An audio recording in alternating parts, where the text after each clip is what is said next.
మన ప్రభువును ప్రియ రక్షకుడైన యేసుక్రీస్తు నామములో అందరికీ ప్రత్యేక వందనాలు తెలియచేస్తున్నాను. దేవుడు మనల్ని ఎంతగానో ప్రేమించి మరొక మంచి తరుణాన్ని దేవుడు మనకు అనుగ్రహించారు. అందును బట్టి నా హృదయం అంతటితో ప్రభువును స్తుతిస్తున్నాను. ఈ సమయంలో కొద్ది సమయము దేవుని వాక్యాన్ని మనం విందాం. దేవుని వాక్యము చాలా శక్తివంతమైనది. దేవుని వాక్యము ద్వారా మనము నింపబడడం ద్వారా ఎటువంటి అపవాది శక్తులు కూడా మన మీద పనిచేయటానికి అవకాశం ఉండదు. ఒకసారి సాధు సుందర్ సింగ్ గారు ట్రైన్లో ప్రయాణం చేస్తూ ఉన్నారు. అలా ప్రయాణం చేస్తున్నప్పుడు ఆ ట్రైన్లో ఒక వ్యక్తి తన మంత్రశక్తుల చేత చిల్లంగితనము అంటే మ్యాజిక్లు చేస్తూ ఒక్కొక్క బోగిలో నుంచి వస్తున్నాడు. అతను చేసే మ్యాజిక్ ఏంటంటే ఒక డబ్బాలో, ఖాళీ డబ్బాలో కాగితపు ముక్కలు చింపి వాటిని ఆ డబ్బాలో వేసి ఇలా ఊపేటప్పటికీ అవి చిల్లర డబ్బులు అయిపోయేవి. అవి వాస్తవానికి నిజమైన డబ్బులు కాదు. నిజమైన డబ్బులైతే అతను అడుక్కోవలసిన పని ఉండదు. అలా డబ్బులు కాగితాలన్నీ పోగు చేసి డబ్బులు తయారు చేసుకుందుడు. కానీ అదేదో అతని మంత్రశక్తుల ద్వారా, ఆ మ్యాజిక్ ద్వారా మనుషులను మాయ చేస్తూ వస్తున్నాడు. అయితే ఆ సమయంలో ఆ యొక్క సాధు సుందర్ సింగ్ గారు ఉన్నటువంటి ఆ భోగిలోనికి వచ్చేసరికి సాధు సుందర్ సింగ్ గారు కూర్చొని బైబిల్ చదువుకుంటున్నారు. ఆ భోగిలోకి వచ్చి ఎప్పటిలాగానే తాను ఆ కాగితపు ముక్కలు చింపి ఆ డబ్బాలో వేసి మూత పెట్టి ఇలా ఊపాడు. అయితే అవి ఎంత మాత్రము కూడా చిల్లర కాలేదు, డబ్బులు కాలేదు. ఏంటి అని ఆలోచన చేసి, అయ్యా మీ దగ్గర ఉన్నటువంటి ఆ బైబిలు, ఆ పుస్తకాన్ని తీసి వేరే భోగిలో పెట్టరమ్మని చెప్పినప్పుడు ఆ దైవజనుడు దానిని తీసుకువెళ్ళి పక్క భోగిలో పెట్టి వచ్చాడు. సరే అని మరలా ఆ దానిలో వేసుకుని తాను మరలా ఊపడం మొదలుపెట్టాడు. అప్పటికి అవ్వలేదు. అయ్యా మీ బ్యాగ్లో కానీ మీ జేబులో కానీ ఆ పుస్తకానికి, ఆ బైబిల్కి సంబంధించినటువంటి కరపత్రాలు కానీ ఏమైనా ఉన్నాయా అని అడిగితే వాటన్నిటినీ తీసి పట్టుకెళ్ళి వేరే భోగిలో పెట్టొచ్చి మరలా కూర్చున్నాడు. మరలా అదే ఖాళీ డబ్బాలో కాగితపు ముక్కలు చింపి మరలా ఊపినప్పుడు మరలా అవ్వలేదు. అప్పుడు సాధు సుందర్ సింగ్ గారు చెప్పినటువంటి మాట ఏంటంటే, నీవు నా దగ్గర ఉన్నటువంటి బైబిల్ను దూరంగా పెట్టగలిగావు, నా దగ్గర ఉన్నటువంటి ఈ కరపత్రాలన్నీ తీయగలిగావు, కానీ నా హృదయములో ఉన్నటువంటి వాక్యాన్ని ఎప్పటికీ తీయలేవు. దేవునికి స్తోత్రం. దేవుని వాక్యము మన హృదయములో ఉంటే గనక అపవాది యొక్క శక్తులు కానీ వాడి యొక్క ఆటలు కానీ మన ముందు ఎందుకు పనికిరావు. ప్రియులారా, దేవుని వాక్యము అంత శ్రేష్టమైనది, అంత బలము కలిగినటువంటిది.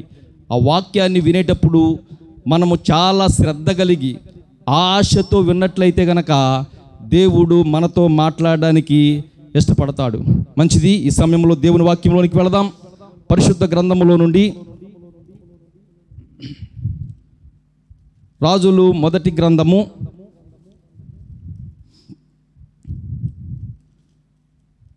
10వ అధ్యాయము మొదటి వచనాన్ని ఈరోజు మన ధ్యానాంశముగా చదువుకుందాం.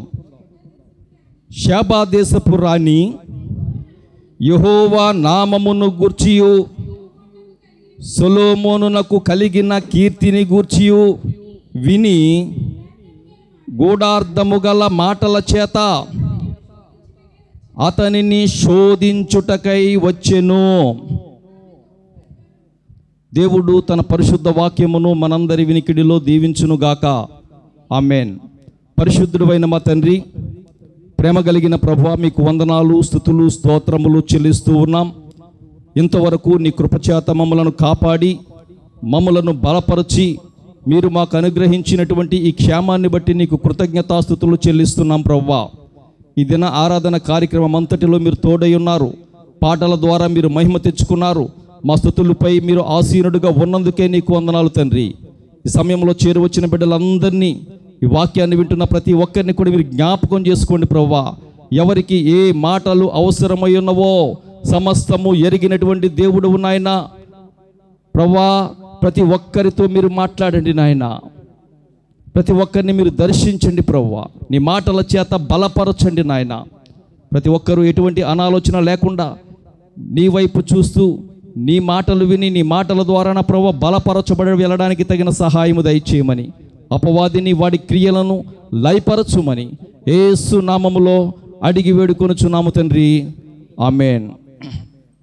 ప్రభునందు ప్రియమైన దేవుని బిడ్డలారా, చదవబడిన వాక్య భాగమును మన జాగ్రత్తగా పరిశీలన చేసినప్పుడు ఇక్కడ షాబా దేశపు రాణి మనకు కనబడుతుంది.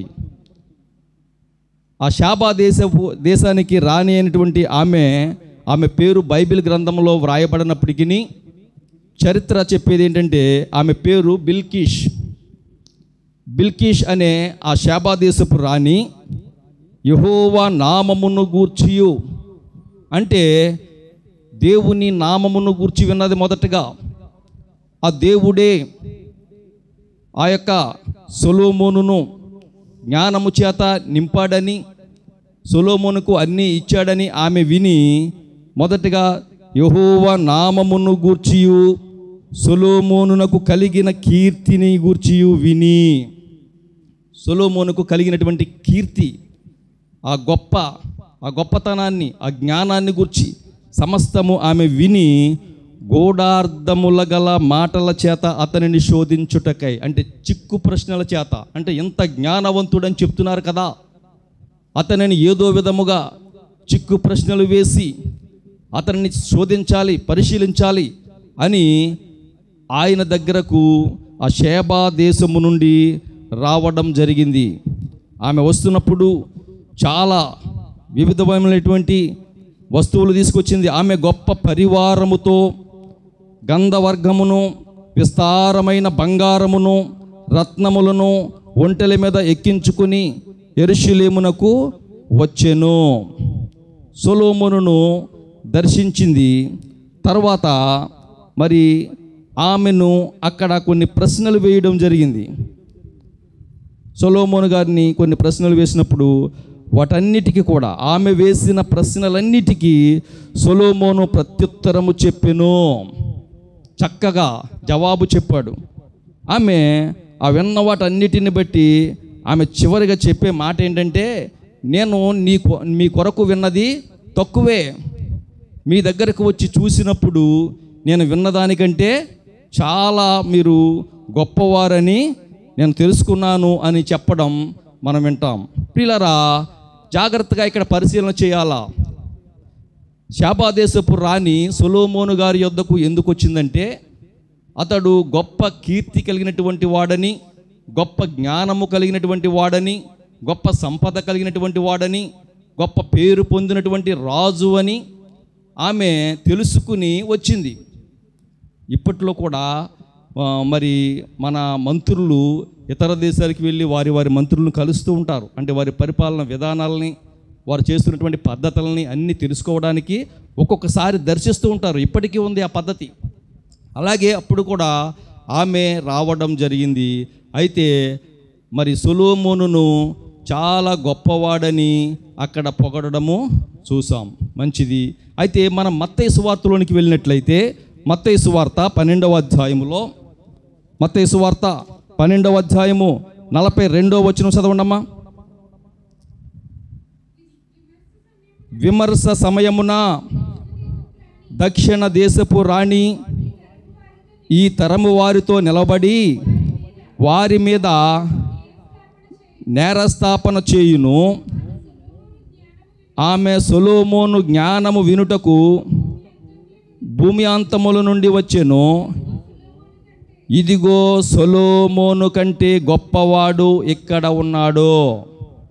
ఇక్కడ ప్రభువైన యేసుక్రీస్తు వారు పలుకుతున్నటువంటి మాట ఇది. ఆయన పరిచర్య చేస్తున్నటువంటి దినాల్లో అనేక మంది శాస్త్రులు, పరిసయ్యులు అనేక రకాలైనటువంటి ప్రశ్నలు వేసేవారు. అనేక సూచక క్రియలు అడిగేవారు. ఆ సూచక క్రియలు అడుగుతున్నటువంటి వారితో ఆయన పలుకుతున్నటువంటి మాట ఏంటంటే, ఇక్కడ ఆనాడు సొలొమోనును దర్శించడానికి మరి దక్షిణ దేశపు రాణి మరి అక్కడ నుండి వచ్చింది.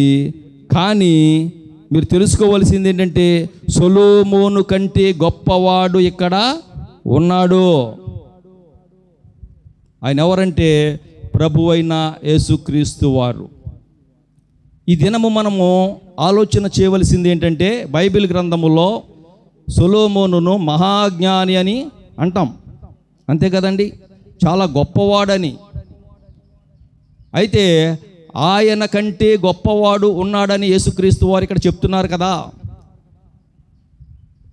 ఆయనకు ఈయనకు పోలికలను మనం చూసినట్లయితే ఏ విధముగా గొప్పవాడో లేఖనాలను బట్టి మనకి అర్థమవుతుంది.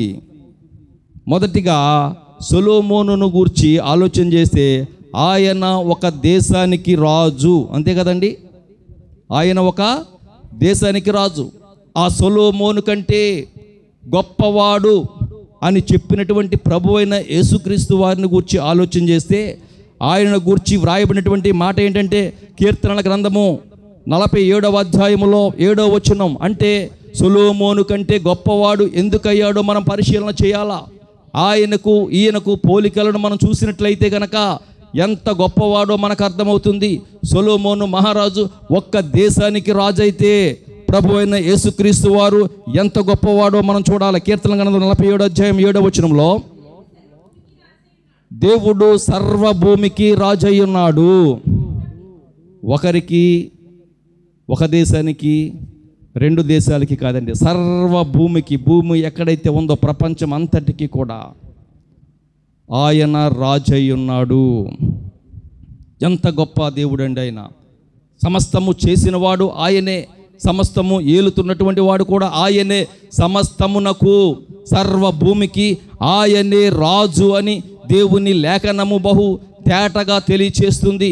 ఈ లోక సంబంధంగా అనేక మంది రాజులు, మంత్రులు, అధికారులు ఎంతమంది ఉన్నప్పటికీ కూడా వారందరికీ కూడా ఆయనే రాజు. దేవుని లేఖనంలో బహు స్పష్టంగా ఇంకా చదువుకోవాలంటే ప్రకటన గ్రంథంలో కూడా 19వ అధ్యాయంలో మాట ఉంటుంది. ప్రకటన గ్రంథము 19వ అధ్యాయము, ప్రకటన గ్రంథము 19వ అధ్యాయము 11వ వచనం నుంచి చదవండమ్మా. మరియు పరలోకము తెరవబడి ఉండుటయు చూచును. ఆయన ఎంత గొప్ప రాజో ఇక్కడ యోహాను గారు ప్రస్తావిస్తూ రాస్తూ ఉన్నాడు. పరలోకము తెరవబడి ఉండుట చూచెను. అప్పుడు ఇదిగో తెల్లని గుర్రం ఒకటి కనబడెను. అంటే గుర్రము ఎవరెక్కుతారండి? రాజులు. ఆయన గొప్ప రాజు. ఈ లోకంలోనే కాదు, పరలోకములో కూడా ఆయన తెరవబడినప్పుడు ఒక రాజుగా దర్శనం ఇవ్వడం అక్కడ చెప్తాడు. తెల్లని గుర్రం ఒకటి కనబడెను, దాని మీద కూర్చుండి ఉన్నవాడు నమ్మకమైన వాడును సత్యవంతుడును అను నామము గలవాడు. మన దేవుని యొక్క, ఆ రాజు యొక్క గుణాలు కూడా ఇక్కడ రాస్తున్నాడు. ఆయన నమ్మకమైన వాడు, సత్యవంతుడును అను నామము గలవాడు. ఆయన నీతిని బట్టి విమర్శ చేయుచు యుద్ధము జరిగించుచున్నాడు. ఆయన నేత్రములు అగ్నిజ్వాల వంటివి. ఆయన శిరస్సు మీద అనేక కిరీటములు ఉండెను. వీటన్నిటిని బట్టి చూస్తే అతను ఎంత గొప్ప రాజో. ఈ లోక సంబంధంగానే కాకుండా పరలోకములో కూడా ఆయన ఎంత గొప్ప ఆధిక్యత కలిగినటువంటి రాజో. అంటే సొలొమోను కంటే ఎందుకు గొప్పవాడయ్యాడో ఈ దినాన మీకు తెలియచేస్తున్నాను. అనేక కిరీటాలు ఉన్నాయి. వ్రాయబడిన ఒక నామము ఆయనకు కలదు. అది ఆయనకే కానీ మరి ఎవరికి తెలియదు. రక్తములో ముంచబడిన వస్త్రములు ఆయన ధరించుకుని ఉండెను. మరియు దేవుని వాక్యము అను నామము ఆయనకు పెట్టబడి ఉన్నది. పరలోకమందున్న సేనలు శుభ్రమైన తెల్లని నారబట్టలు ధరించుకుని తెల్లని గుర్రములకి ఆయనను వెంబడించుచుండిరి. జనములను కొట్టుటకై ఆయన నోట నుండి వాడిగల ఖడ్గము బయలువెడలుచున్నది. ఆయన ఇనుప దండముతో వారిని ఏలెను. ఆయనే సర్వాధికారియగు దేవుని తీక్షమైన ఉగ్రత అను మద్యపు తొట్టి తొక్కెను. రాజులకు రాజును ప్రభువులకు ప్రభువును అను నామము ఆయన వస్త్రముల మీదను తోడ మీదను వ్రాయబడి ఉన్నది. ఎవరికి రాజు అండి? సర్వభూమికి మాత్రమే కాదు, రాజులకు కూడా. అందరికీ రాజు ఆయనే, సమస్తమునకు రాజు ఆయనే. సొలొమోను కంటే గొప్పవాడు అని దేవుని లేఖనంలో ఎందుకు తెలియజేయబడిందంటే, సొలొమోను రాజు ఒక్క దేశానికి మాత్రమే రాజు అయితే, ఆయన అటువంటి దేశాన్ని ఏలే రాజులందరికీ రాజు, సర్వభూమికి రాజు. సొలొమోను శిరస్సు మీద ఒక కిరీటం ఉంటే ఆయన శిరస్సు మీద అనేక కిరీటములు ఉండెను. ఎంత గొప్ప ఆధిక్యత! ప్రభునందు ప్రియమైనటువంటి దేవుని బిడ్డలారా, ఈ దినాన మనం తెలుసుకోవాలి దేవుడు ఎంత గొప్ప దేవుడో. ఈ లోకంలో వారితో వీరితో పోల్చి చూడడానికి మనము ఎంత మాత్రం కూడా ప్రయత్నం చేయకూడదు. మన దేవుడు గొప్ప దేవుడు, సర్వశక్తిమంతుడు, సర్వాధికారి. ప్రియ దేవుని బిడ్డలారా, సొలొమోను ఒక్క దేశానికి రాజు అయితే ఆయన సర్వభూమికి రాజు అయి ఉన్నాడు. మరొక మాటను చూద్దాం. రెండవ మాట చూస్తే సొలొమోను ఒక జ్ఞాని. అంతే కదండి, సొలొమోను పేరు చెప్పేటప్పటికి జ్ఞాని అయిన సొలొమోను అంటాం. అంతే కదండి. సామెతల గ్రంథం కానవచ్చు, ఆయన రాసినటువంటి ప్రకటన గ్రంథం, ప్రసంగి గ్రంథం కావచ్చు, ఇవన్నీ పరమగీతాలు చదువుకున్నప్పుడు జ్ఞాని అయిన సొలొమోను అంటే జ్ఞాని అని ముందు వాడతాం మనం. ఆయన గొప్ప జ్ఞాని అని చెప్పుకుంటాం. కానీ అంతకంటే గొప్పవాడు అనబడినటువంటి క్రీస్తును గూర్చి మనం ఆలోచన చేయగలిగితే, ఆయన జ్ఞానమిచ్చేవాడు. ఈయన జ్ఞాని అయితే జ్ఞానమిచ్చేవాడు ఆయనే.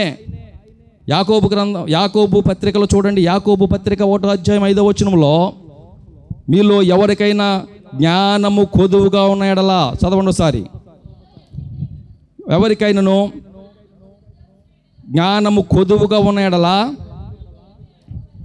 అతడు దేవునిని అడగవలెను. అంటే జ్ఞానమిచ్చేవాడు ఆయనే. అసలే బుద్ధి, జ్ఞానము, సర్వ సంపదలు కూడా ఆయన యందు గుప్తమై ఉన్నవి. ఆ జ్ఞానాన్ని సొలొమోనుకి ఇచ్చింది ఆ దేవుడే. దేవుడిచ్చినటువంటి జ్ఞానము కలిగినటువంటి ఆ సొలొమోనునే అంత జ్ఞాని అని నువ్వు పిలవగలిగితే, ఆ జ్ఞానం ఇచ్చినటువంటి వాడు ఇంకా ఎంత గొప్ప దేవుడు. ఎప్పుడైనా ఆలోచన చేసావా? ఆయన జ్ఞానమిచ్చేవాడు. సామెతల గ్రంథంలో కూడా 2:6లో మాట ఉంటుంది, యెహోవాయే జ్ఞానమిచ్చువాడు. సామెతల గ్రంథం 2:6 చదవవసరం లేదమ్మా. ఆయనే జ్ఞానమిచ్చువాడు. ఆ జ్ఞానాన్ని పొందుకుని సొలొమోను మహారాజు గొప్ప జ్ఞాని అని పిలువబడ్డాడు. కానీ ఆ జ్ఞానాన్ని ఇచ్చినటువంటి వాడు మన ప్రభు అయిన యేసుక్రీస్తు వారు అనే విషయాన్ని మర్చిపోకూడదు. అందుకనే పరిశుద్ధ లేఖనంలో అంత తేటగా సొలొమోను కంటే గొప్పవాడు ఇక్కడ ఉన్నాడు.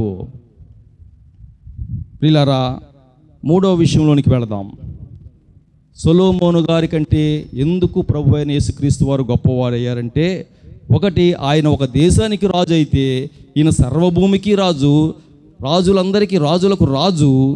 ఆయన ఒక జ్ఞాని అయితే ఈయన జ్ఞానమును ఇచ్చువాడు ప్రభు అయిన యేసుక్రీస్తు వారు. 3వ విషయం, ఆయనకు మరుగైనది ఏదీ లేదంట. మొత్తం ఆయన దేశంలో సర్వసాధారణంగా మనం చేసే పని చేసే చోట అక్కడ అన్నీ కూడా మనం ఎరిగి ఉంటాం. ఇది పలానా చోట ఉంటుంది, ఇది పలానా చోట ఉంటుంది అని ప్రతిదీ కూడా మనం తెలుసుకుని ఉంటాం. అలాగనే ఈ రాజు విషయానికి కూడా వచ్చేటప్పటికి ఆయనకు మరుగైనది ఏదీ లేదని మనం చదవబడినటువంటి అధ్యాయంలో కింద భాగంలో ఉంటుంది. 10వ అధ్యాయంలో, 1 రాజులు 10వ అధ్యాయంలో 3వ వచనములో, ఆమె వేసిన ప్రశ్నలన్నింటికీ సొలొమోను ప్రత్యుత్తరం ఇచ్చెను, రాజునకు మరుగైనది ఏదీ లేనందున. ఆ దేశములో ఆ రాజుకు మరుగైనది ఏదీ లేదంట. అంటే అన్నీ తెలుసంట. అయితే అంతకంటే గొప్పవాడు అనబడినటువంటి క్రీస్తులో ఉన్న గొప్పతనం ఏంటో చూద్దామా? క్రీస్తులో ఉన్న గొప్పతనం ఏంటో చూద్దామా? ఆయనకు ఆ దేశంలో ఏది ఎక్కడుందో, ఏది ఎలా ఉందో సమస్తమును మరుగైనది ఏది లేకుండా ఆయనకు కనబడితే ప్రభు అయిన యేసుక్రీస్తు వారికి యోహాను సువార్త 2వ అధ్యాయము 24వ వచనంలో, యోహాను సువార్త 2వ అధ్యాయం 24వ వచనంలో ప్రభు అయిన యేసుక్రీస్తు వారి యొక్క గొప్పతనం కనపడుతుంది అక్కడ మనకి. అయితే యేసు అందరినీ ఎరిగినవాడు కనుక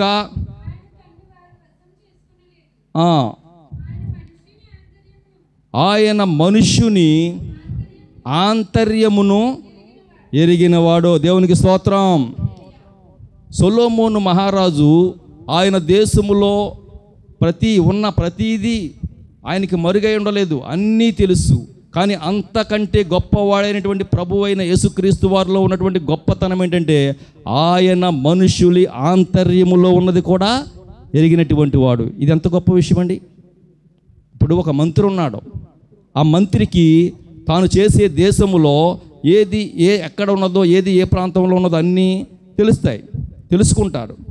కానీ ఎవరి హృదయంలో ఏముందో తెలుసుకోగలడా? అదే మన ప్రభు అయిన యేసుక్రీస్తులో ఉండే గొప్పతనం ఏంటంటే సొలొమోను మహారాజు తన దేశంలో ఏది ఎక్కడుందో అన్నీ మరుగైనది లేకుండా ఎరిగి ఉన్నాడు. కానీ ప్రభు అయిన యేసుక్రీస్తు వారు మాత్రము మనుషుల ఆంతర్యమును కూడా ఎరిగినటువంటి వాడు. ఈరోజు మనం ఇక్కడ కూర్చున్నాం, ఎవరి హృదయంలో ఏముందో, ఎవరు ఏ ఆలోచన చేస్తున్నారో, ఎవరిని తిట్టుకుంటున్నారో అన్నీ ఎరిగి ఉన్నటువంటి దేవుడు మన దేవుడు. అది ఇంకెంత గొప్ప విషయం. అందుకనే అటువంటి గొప్ప లక్షణాలు కలిగినటువంటి ప్రభువైన యేసుక్రీస్తు వారిని గూర్చి ఇక్కడ వ్రాయబడిన మాట ఏంటంటే సొలొమోను కంటే గొప్పవాడు ఇక్కడ ఉన్నాడు. సొలొమోను ఒక దేశానికి రాజు అయితే సర్వభూమికి రాజు అయినటువంటి వాడు ఆయన. రాజులకు రాజు, ప్రభువులకు ప్రభు అయినటువంటి వాడు ఆయన. సొలొమోను ఒక జ్ఞాని అయితే, చక్కగా తీర్పు తీర్చగలిగితే, ఆ జ్ఞానమును ఇచ్చినవాడు, ఆ బుద్ధి జ్ఞానములు సమస్తము గుప్తమైనటువంటి వాడు మన ప్రభు అయిన యేసుక్రీస్తు. సొలొమోనుకు తన దేశంలో మరుగైనది ఏదీ లేకుండా ఉంటే యేసుక్రీస్తు వారికి మాత్రం మనుష్యుని హృదయములో ఉన్నటువంటి ఆంతర్యంలో ఉన్నటువంటి వారి కూడా మరుగైనవి కావు, అన్నీ ఎరిగినటువంటి వాడు ఆయన. ప్రియ దేవుని బిడ్డలారా, మరొక విషయాన్ని చూద్దాం. అంటే సొలొమోను గారి కంటే యేసుక్రీస్తులో ఉన్నటువంటి గొప్పతనాన్ని ఈ దినాన మనం చూస్తున్నాం. 4వది, సొలొమోను మహారాజు విలువైనటువంటి భోజనపు బల్ల, ఆయన యొక్క భోజన బల్లను చూసినప్పుడు మనకు ఆశ్చర్యం కలుగుతుందండి. అసలే ఆయన భుజించే, అక్కడ వండించే ఆ వంటకాలు అన్నీ చూసినప్పుడు చాలా ఆశ్చర్యం కలుగుతుంది. ఇంకా బైబిల్లో అంత వంటకాలు చేయించిన వారు కానీ అతని భోజనం బల్ల మీద అంత విలువైనటువంటి, అంత విస్తారమైనటువంటివి ఉన్నవి ఎక్కడ మనకు కనబడవు. మొదటి రాజుల గ్రంథము 4వ అధ్యాయంలో, మొదటి రాజుల గ్రంథము 4వ అధ్యాయము 22వ వాక్యాన్ని చదవండమ్మా. మొదటి రాజుల గ్రంథము 24వ అధ్యాయము 22వ వచనం. ఇక్కడ ఆ భోజనపు బల్ల మీద ఒక్క దినానికి వాడే లిస్ట్ ఇక్కడ కనబడుతుంది మనకి. చదువమ్మా. ఒక్కొక్క దినమునకు సొలొమోను భోజనపు సామ్రాజ్ఞి ఎంత అనగా 600 తూముల సన్నపు గోధుమ పిండియు 1200 తూముల ముతక పిండియు కొవ్విన ఎడ్లు 10, ఒక్క దినానికి 10 ఎడ్లు అంట. చూడండి. ఇంకా విడి ఎడ్లు 20, 100 గొర్రెలు ఒక్క దినానికి. అసలు విస్తారంగా వంటలు జరిగేవో చూడండి. అతని భోజనపు బల్ల ఎలా ఉండేదంటారు అసలే మాటలా. 100 గొర్రెలు, ఇంకా ఇవియుగాక ఎర్ర దుప్పులు జింకలు కొవ్విన బాతులు తేబడెను. అసలు ఆ భోజనపు బల్ల మీద ఇవన్నీ కూడా ఒక్క దినానికండి. ఇవి మన సంవత్సరాలు కాదు, మనం పుట్టినగాడి నుంచి ఇన్ని గొర్రెలు తినున్నాం, అంతే కదండి. ఎంత గొప్ప విషయమో అతని భోజన బల్ల అంటే ఎంత ఖర్చుతో కూడినదో, ఎంత గొప్ప. అదే గొప్పలు చెప్పుకుంటారు అంటారు కదా. ఫలానా దేశంలో ఆయనకి అతని బాత్రూమ్ అంతా బంగారం అంట అని చెప్పుకుంటాం కదా. అలాగనే ఇటువంటి గొప్పలన్నీ విన్నది ఆమె. ఈ గొప్పలన్నీ విని అతని గొప్పతనాన్ని చూడాలని వచ్చిందన్నమాట. ఎంత గొప్ప విషయం ఇది! ఒక్క దినానికి 100 గొర్రెలంటే అసలు ఎంత గొప్ప విషయం! కొవ్విన ఎడ్లు 10 అంట, విడెడ్లేమో 10 అంట, 20. ఇవన్నీ కూడా, ఇంకా ఎర్రదుప్పులు, జింకలు, బాతులు, ఇవన్నీ కూడా ఒక్క దినానికి భోజనపు ఖర్చు అంతా. అది ఎంత గొప్ప విషయమో! అయితే వాక్యములో మనం చదువుకున్నటువంటి మాట, సొలొమోను కంటే గొప్పవాడు ఇక్కడ ఉన్నాడని వ్రాసాం కదా. మరి ఆయన గొప్పతనాన్ని మనం చూడాలి కదా. ఆయన గొప్పతనాన్ని మనము చూసినట్లయితే ఆశ్చర్యాన్ని కలిగిస్తుంది. ప్రకటన గ్రంథము 7వ అధ్యాయములో, ప్రకటన గ్రంథము 7వ అధ్యాయము 15వ వచనం నుంచి చదవండమా. అందువలన వారు దేవుని సింహాసనము ఎదుట ఉండి రాత్రింబగళ్ళు ఆయన ఆలయములో ఆయనను సేవించుచున్నారు. సింహాసనాసీనుడైన వాడు తానే తన గుడారము వారి మీద కప్పును. వారికి ఇక మీదట ఆకలి అయినను దాహమైనను ఉండదు. సూర్యుని ఎండ అయినను ఏ వడగాలి అయినను వారికి తగలదు. ప్రియ దేవుని బిడ్డలారా, యేసుక్రీస్తు వారిలో ఉన్నటువంటి గొప్పతనం ఏంటంటే, ఆయనను నమ్మి ఆయనకు రాజ్యానికి చేర్చబడినటువంటి వారికి ఇక ఆకలి అయినా దప్పిక అయినా ఉండదు. అసలు ఇదెంత గొప్ప విషయం చూడండి. ఒక కోటీశ్వరుడు ఆ యొక్క గొర్రెలు, ఆ ఎడ్లు అవన్నీ కొని ఆహారానికి సిద్ధపరచగలడు. కానీ అసలు ఆకలి దప్పికలు లేకుండా ఎవరు ఉండగలరా అండి? మన ప్రభు అయిన యేసుక్రీస్తు వారిలో ఉన్నటువంటి గొప్పతనము, ఆయన రాజ్యములో వెళ్ళినటువంటి వారికి ఆకలి దప్పికలు ఉండవు అని ప్రత్యేకంగా దేవుని వాక్యం తెలియజేస్తుంది. ఇప్పుడు ఆలోచన చేద్దాం. మనుషుల గొప్పతనాన్ని చూసి నువ్వు మురిసిపోతున్నావా? లేకపోతే అంతకంటే గొప్పవాడైనటువంటి దేవుని నువ్వు గుర్తించి ఆయనను కలిగి ఉండి ఆ గొప్పతనాన్ని నీవు పొందుకునేవాడిగా ఉన్నావా? ఆలోచన చేయాలి పిల్లారా. ఆ గొప్ప దేవుని నీవు కలిగి ఉంటే గనక నీకు ఎటువంటి కొదువ ఉండదు. ఎందుకంటే ఆయన ఒక రాజు గనక ఆయన ఏలుబడిలో మనం ఉంటాం. ఆయన రాజులకు రాజు, సర్వాధికారము కలిగినటువంటి రాజు గనక, సర్వభూమికి రాజు గనక మనము ఆయనను నమ్మి ఆయన ఏలికలో మనం ఉంటే గనక మనకు ఎటువంటి లోటు ఉండదు. ఆయన జ్ఞానం ఇచ్చేవాడు గనక, ఆయన యందు బుద్ధి, జ్ఞానము, సర్వ సంపదలు గుప్తమై ఉన్నాయి గనక మనము ఆయనను నమ్మి, ఈ లోకంలో ఉన్న గొప్పవారిని కాదండి, అంతకంటే గొప్పవాడని మనం గుర్తించి ఆయనను కలిగి ఉన్నట్లయితే గనక ఆ జ్ఞానాన్ని మనము పొందుకునేవారుగా, ఆయన జ్ఞానము చేత నింపబడేవారుగా మనము ఉంటాము. అంతకంటే ప్రాముఖ్యంగా ఆయనను కలిగి ఉంటే గనక, మన హృదయాంతరంగాలు ఎరిగినవాడు గనక మన హృదయంలో ఉన్నటువంటి ప్రతీది కూడా సరిచేసి మనల్ని బాగు చేసి, ఆయన చేసే గొప్ప మేలు ఏంటంటే ఆకలి దప్పులు లేనటువంటి ఆ రాజ్యానికి వారసులుగా మనల్ని చేస్తాడు. ఎంత గొప్ప భాగ్యం అండి! సొలొమోను కంటే గొప్పవాడు నా దేవుడు, ఆయనలో ఉన్నటువంటి శక్తి ఇది అని నువ్వు గుర్తించుతున్నావా? అలా గుర్తించగలిగితే గనక ఆయన ఏలుబడిలో నువ్వు ఉంటావు. ఈ లోక సంబంధముగా ఏలుబడులు నీ గొప్పగా కనిపించవచ్చు, అంతకంటే గొప్పవాడు మన ప్రభు అయిన యేసుక్రీస్తు వారు. ఆయనను విశ్వసించాలా, ఆయన ఏలుబడిలో మనం ఉండాలా, ఆయన ఇచ్చే జ్ఞానాన్ని మనం పొందుకోవాలా. ఆయన మన హృదయాంతరంగాలను ఎరిగిన వాడు గనక వాటిని పరిశీలించి పరిశోధించి సరిచేసి బాగు చేసి ఆయన నిత్య రాజ్యానికి వారసులుగా చేస్తాడు. అలా చేయబడడం ద్వారా నీవు ఈ లోకంలో శ్రమపడినట్లుగా శ్రమపడాల్సిన పని లేదు. అక్కడ ఆకలి దప్పులే ఉండవు. ఎంతసేపు ప్రభువును స్తుతించటం, ఆయన ఆరాధించటం అంతే. వస్త్రాలు ఉదుకోవలసిన పని ఉండదు.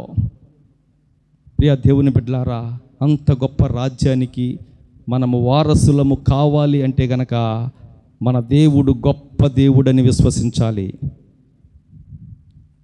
ఆయన నమ్మి ఆయన అధికారములోనికి, ఆయన ఒక రాజు మాత్రమే కాదు, సర్వభూమికి రాజని ఆయన అధికారంలోనికి మనం వెళ్ళాలి. ఆయన అధికారానికి మనం తల వంచాలి. అప్పుడు ఆయన అనుగ్రహించే జ్ఞానాన్ని నీకు నాకు ఇస్తాడు. ఆ జ్ఞానము నిన్ను బ్రతికిస్తుంది. తెలుసా మీకు? జ్ఞానం చాలా విలువైనది. ఆ జ్ఞానం నిన్ను బ్రతికిస్తుంది. ఆ జ్ఞానము నిన్ను మంచి మార్గంలో నడిపిస్తుంది, సర్వసత్యంలో నడిపిస్తుంది. ప్రియ దేవుని బిడ్డలారా, అప్పుడు మన హృదయాలను సరిచేసి నిత్య రాజ్యానికి వారసులుగా ఉంచడానికి దేవుడు సిద్ధపడుతున్నాడు. ఆ విధముగా విశ్వసించి ఆయన అధికారముకు లోపడదామా? ప్రార్థన చేసుకుందాం. కండ్లు మూసుకుని దేవుని సన్నిధిలో కొద్ది నిమిషాలు ప్రార్థన చేద్దాం. ప్రతి ఒక్కరు కూడా, అయ్యా, ఈ లోకములో అనేక వారిని చూసి వారు గొప్పవారు, వీరు గొప్పవారని మేము భ్రమపడుతున్నాము నాయన. కానీ అంతకంటే గొప్ప దేవుడవు, నీ గొప్పతనాన్ని గుర్తించలేని స్థితిలో మేమున్నాం. ఈ దినాన బహు స్పష్టంగా మీరు తెలియచేశారు ప్రభువా.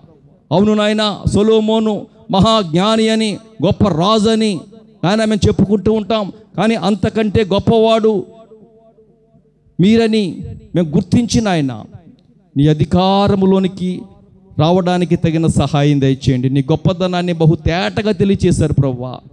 సొలొమోను ఒక దేశానికి రాజు అయితే, ప్రభువా మీరు సర్వ భూమికి రాజు అయి ఉన్నావు నాయన. రాజులకే రాజువు నా తండ్రి. నీ అధికారంలోనికి నేను వస్తున్నాను ప్రభువా. నీ ఏలుబడిలో నన్ను ఉంచండి. నువ్వు జ్ఞానమిచ్చే దేవుడు. నీ జ్ఞానము చేత నాయన నన్ను నడిపించండి నాయన. ఆయన నువ్వు ఆంతర్యములను ఎరిగిన దేవుడు. ఎవరి ఆంతర్యంలో ఏమున్నాయో, పాడు చేసేవేమున్నాయో ఇప్పుడే తీసివేసి సరిచేసి బాగు చేసి పరిశుద్ధపరచండి ప్రభువా. హృదయాలను శుద్ధి చేయండి నాయన. అంత మాత్రమే కాకుండా ఆకలి దప్పులు లేని నీ రాజ్యానికి మమ్మను కూడా ఆయన చేర్చుకుంటారని విశ్వసిస్తున్నాం తండ్రి.